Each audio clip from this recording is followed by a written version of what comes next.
Hello ladies and gentlemen, thank you very much indeed for tuning into this short screen tutorial on how to answer the 16 mark questions for the Edexcel GCSE History paper coming up in 2015 on Germany 1918 to 1939.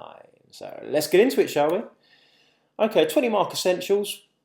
Why have I called them 20 mark questions? Well, because that's essentially what they are. You get 16 marks for the content and then a further 4 for spelling, punctuation and grammar, making it essentially a 20 mark question.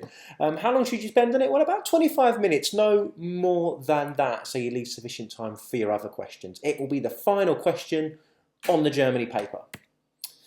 What will it look like? Well, it'll look like that. You will get a choice of 2. You will get either a question about causes, which is 3A, or you'll get a question about consequences or effects, which is 3B. So if we go through an example together, the causes question will be something along the lines of, the stem will certainly be the same as this. Was the use of propaganda the main reason Hitler was able to establish the dictatorship of the Nazi Party in the years 35 to 39? Explain your answer. Now you'll be given 2 bullet points, which you will definitely, you will definitely need to use in your answer. You will have to supplement that with an additional point of your own.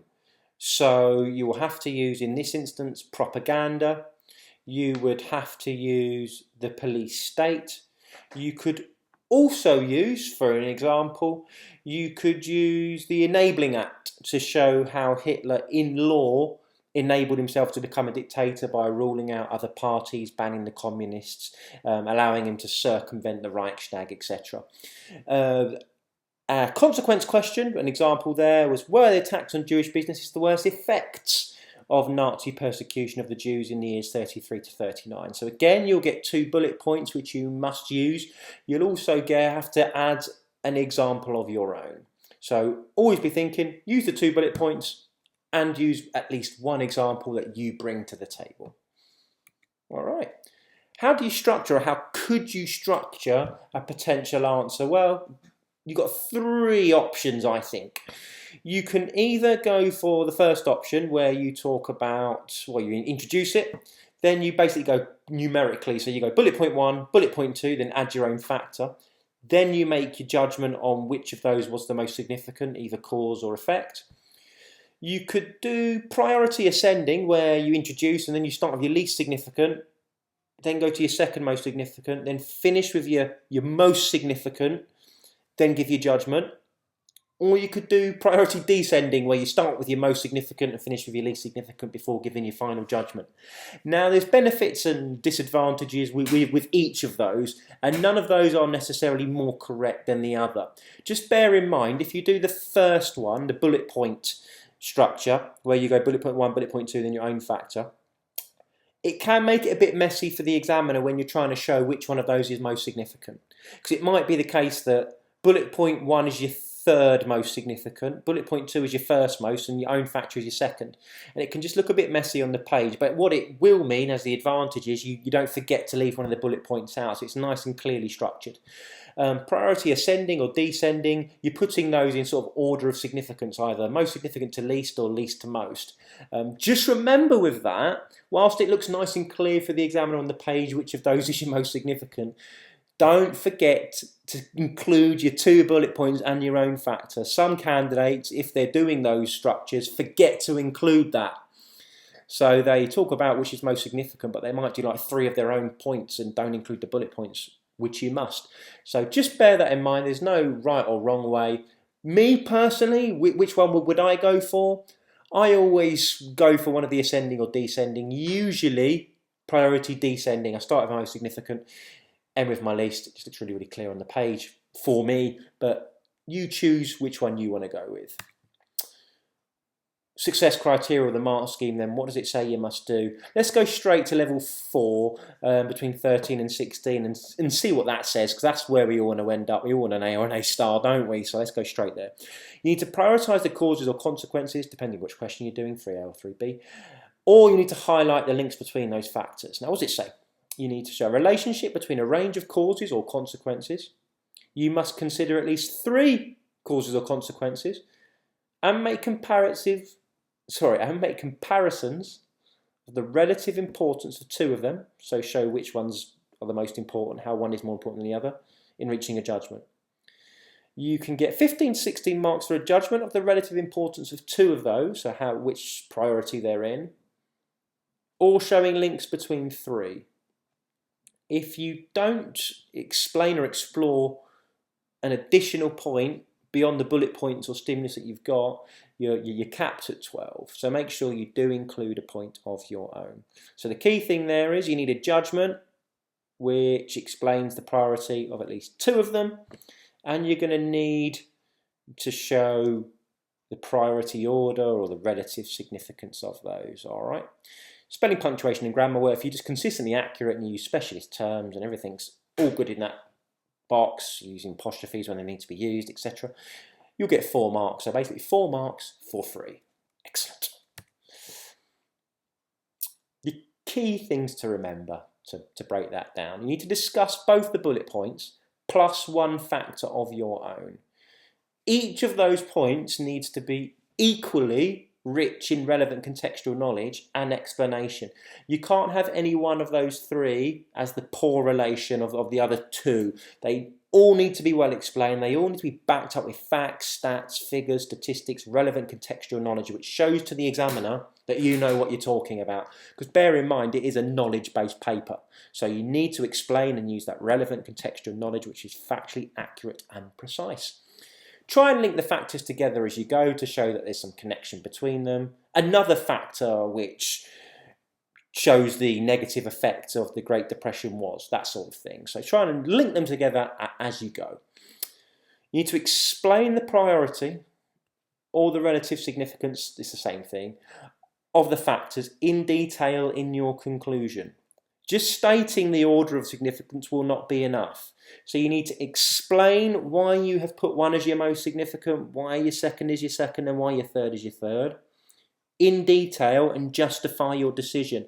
Just saying this is my first, this is my second, this is my third will not cut the mustard, I'm afraid. It won't be enough to get you to the 15 and 16 bracket. You must justify and explain why you've put one as your top, why your second is your second, and why your third is your third. Or alternatively, you need to show the links or the interrelationship between all three factors. Which one would I do? I go for the priority and relative significance. I show him why my most significant is my most significant, and why my second is my second, and why my third is my third. I think it's a little bit easier to do, but that's your call. You've got a choice. Just do one of them. Some of the pitfalls then that candidates often get stuck in or fall into. Well, you can avoid those by using what I call leading language throughout your answer. What does that mean? Well, parrot the precise wording of the question to show you are answering it throughout. If I ask you which is the best mobile telephone, a way of using leading language with me would be to say, the best mobile telephone is because, furthermore. So using the wording of the question to show you're answering the question. Refer back to the question explicitly and obviously throughout to show how your analysis and explanation marries up to the question. Okay, you don't want to be just explaining in a silo without referring back to what the question's asking. If it's asking you for a cause of the Great Depression, show me how the lack of food or unemployment in the Great Depression was a cause of that. So you need to be linking it all the way through back to the question and introduce each factor clearly. For instance, another significant or the second most significant factor in causing the Stresemann era or golden years was the Kellogg-Briand Pact of 1928. So just make it very clear for the examiner exactly what you're doing. Next tip, use specific contextual knowledge to support each point. So to be precise there, if you've got facts, stats, figures, names, places up your sleeve, legislation, use it. An example, unemployment reached 6 million in Germany by 1933. So it's really precise. It's something you couldn't make up on the spot. So use that for every factor. Give each factor a clearly indented and introduced separate paragraph. Just shows where each bullet point stops and where your own factors start. It just makes it really clear for the examiner to try and mark for you. If you blurge or merge all your factors together, it's just a nightmare for the examiner. They've got to work out what's your first factor, what's your second, what's your third. You're putting your destiny in their hands, and you don't want to do that. Essentially, you want to give the examiner no choice but to give you full marks. And by not using clearly indented, clearly introduced separate paragraphs for your introduction, factors 1, 2, and 3, and then your conclusion, you're basically giving too much power to the examiner to cut your mark down. And they might accuse you of merging factors together when you haven't, but they'll say you have and they'll probably win. So introduce them clearly and separately, and then make a clearly explained, not just stated judgment on the priority of your 3 causes or effects, or if you want to, the interrelationship between those factors. All right. Okay, then let's have a look at what I think is a good example from one of my students. Let's have a look. So here is what I would call a very, very good answer to a 16-mark question. The question was the Great Depression the main reason why the Nazi Party grew between 29 and 33? So was the Great Depression the main cause of the Nazi Party growing between 1929 and 1932 or 33? So we're looking for, remember, the bullet points, 2 of them, plus a factor of the candidate zone. So is anything we've talked about reflected in this answer? Well, we can see straight away they've got a nice conclusion. So that's always, always, always nice to see. So we've got Nazi Party grew for many reasons. The Great Depression was one of the major factors to do this, although propaganda and Hitler's appeal also affected this change. So we already know, as an examiner, that this candidate is going to talk about all 3 factors. They've got the 2 bullet points in there. Lovely, superb. Started off with bullet point 1, the Great Depression was a major factor because it triggered the dictatorship of the Nazis. So using that leading language to introduce that point. Fantastic.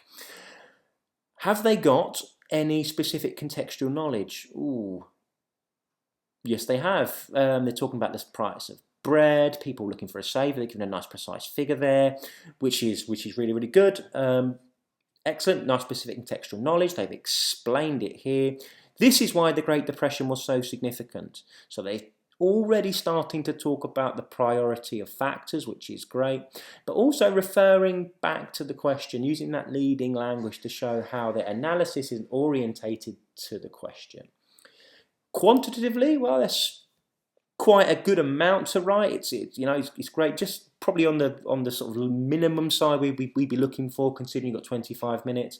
But what's really, really good here is this is why the Great Depression was so significant. This links to the second most important factor. So talking about that relative significance, explaining their priorities, and explaining the factor, exactly what we'd like to see. Then we have here propaganda helped the Nazi Party to grow. So we talked about our next point. There is specific contextual knowledge, because we've got Goebbels mentioned, so the candidate is showing the examiner or showcasing their repertoire of knowledge of the subject. So that's always really, really good to see. Explaining that factor, so using updated technology like the gramophone, etc., blaming the Jews, giving really, really precise points, 120 daily or weekly Nazi newspapers. So that candidate is showing to the examiner they know exactly what they're talking about, and they're showing how this factor contributed as a cause to the growth of the Nazi Party between 29 and 33. So they link here, and then they're talking about relative significance, which is fantastic. The third factor is slightly on the short side by comparison, which is maybe not as fabulous as the previous 2. But using that leading language to introduce it, Hitler's appeal was one of the reasons people turned to the Nazis. So showing the examiner how this is a cause of Nazi Party growth right from the get-go, right from that first sentence. Scrapping the Treaty of Versailles, so using specific contextual knowledge, which is really, really good. The fact that people viewed Hitler as a man who could make this happen made the support grow at this time of need. So again, orientating their analysis back to the question, which is really, really positive. The importance, now this is where we get to the conclusion, and this is the deal breaker, because remember, you need to get 15 or 16, you need to show the relative importance of at least 2, or the links, the interrelationship between 3. Have they done that? The importance of the Great Depression is greater than the Nazi propaganda and Hitler's appeal, because without it, people wouldn't have a reason to listen. Nazi propaganda wouldn't be of use if no one needed to listen. Hitler's appeal wouldn't be noticed if there was no reason for it, for the Great Depression and the Great Depression gave that reason. Nazi propaganda is more significant than Hitler's appeal, so they're explaining the relative significance or priority of those three factors. So that's really, really positive. Now, what would this get? Well, it's satisfied the criteria for 1516 in qualitative terms, because it's given its three factors, it's added one of their own, they've talked about the relative significance not just in the conclusion but throughout, they've used some precise contextual knowledge or relevant contextual knowledge. Factor 3 is a tad disappointing because it's very, very short, I feel, and not particularly well explained. We'd be looking at maybe 13, 14, a sort of a low level 4. Yeah, I'd probably say that. In terms of spelling, punctuation and grammar, very, very good. I've not spotted any mistakes. Maybe 3 out of 4 there, maybe 4 out of 4. So all in all, you're looking at an A grade answer here. That's plenty sufficient to get you into the sort of top level, the top bracket of marks. Very, very positive. How could we improve it? Well, factor 3 needs more specific textual knowledge. It needs to be better explained, I feel. But the exam technique from this candidate from the get-go is very, very good. Really, really well laid out. Clear paragraphs, nice leading language to introduce and to refer back to the questions. Most of these factors have a really, really clear, crisp, explicit and precise relevant contextual knowledge. So all in all, it's looking good. Well, I hope you enjoyed that. If you want to download a copy of this, you can go to my website, historychappy.com, where you can also go for loads more tutorials, and I do hope you enjoyed it. Please watch our next one. Good luck in your GCSE exam. From History Chappy, goodbye.